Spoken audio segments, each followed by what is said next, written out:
This is the New Zealand dollar on the 15-minute time frame, and this is a flag pattern that's set up, and you can see here we've got quite a nice directional pole. We've been adhering to this channel. We've got 3 touches along the top here, 3 along the bottom. I've actually waited to get an entry. Well, I've actually been out, but I've come back and I've got my entry now.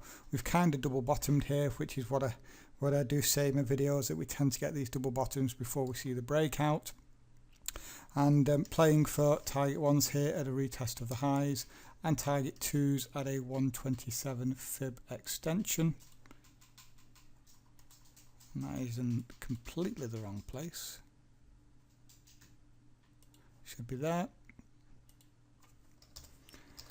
Let's just do the high time frame on this potential setup. Just remove the orders as well. Okay, so we've actually been in trend here, so we had a move higher. We violated structure, so that's the first move. Potential outside return, new structure high, outside return. And again, we're in trend. If we look left, we have actually violated the structure level as well. So at this stage, I have no reason to believe why we cannot continue with trend continuation to the top. So let's have a look at the 240 time frame. And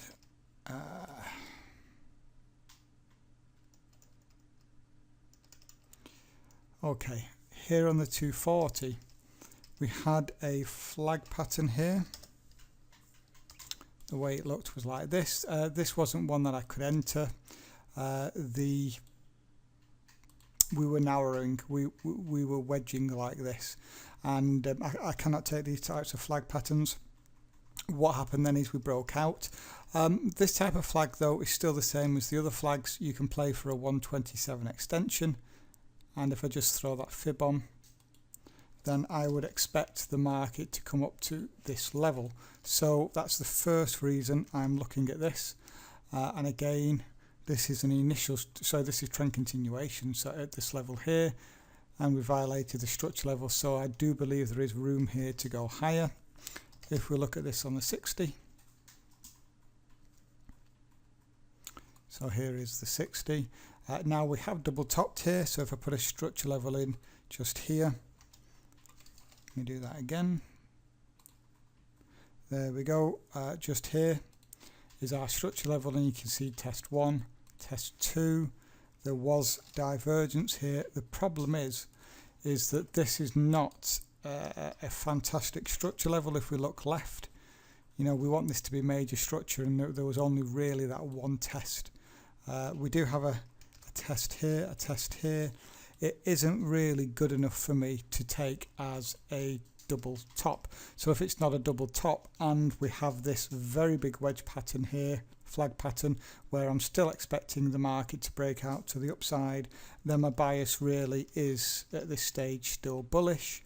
And if we go to the 15-minute time frame,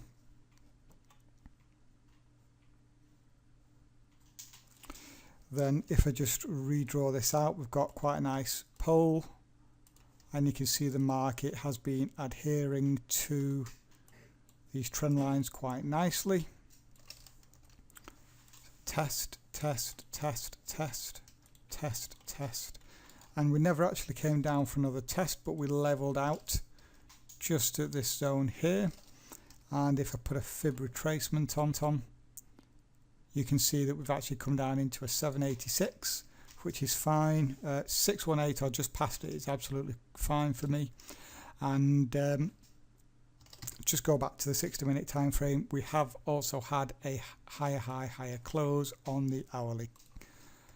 So there it is, right there, quite a big higher high, higher close. And if you look within the channel, it's the only higher high, higher close we've had. And pay attention to this indecision candle right here.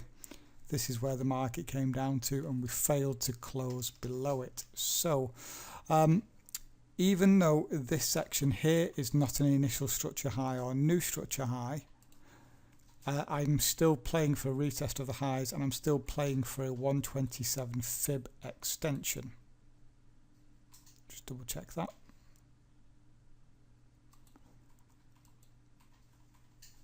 2 pips below it. Okay, so then in terms of risk,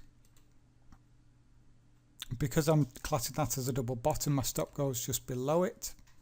I'm looking at that as being the turning point. 26 pips to target 1. Target 2 is that 127, but we're front running by a couple of pips, so 36 pips to target 2. And we're back for the final update on this trade. I have just manually exited the position. First targets were at 6884. I closed it out 1 pip early, simply because we're Friday now, 10 past 5, and I'm literally getting ready to go out for some tea, for a meal. So I didn't want to leave this trade while I was out and potentially come back probably when the market's closed. So back 25 pips on that. Wasn't holding for second positions over the weekend here, so it's a nice winning flag pattern there for 25 pips.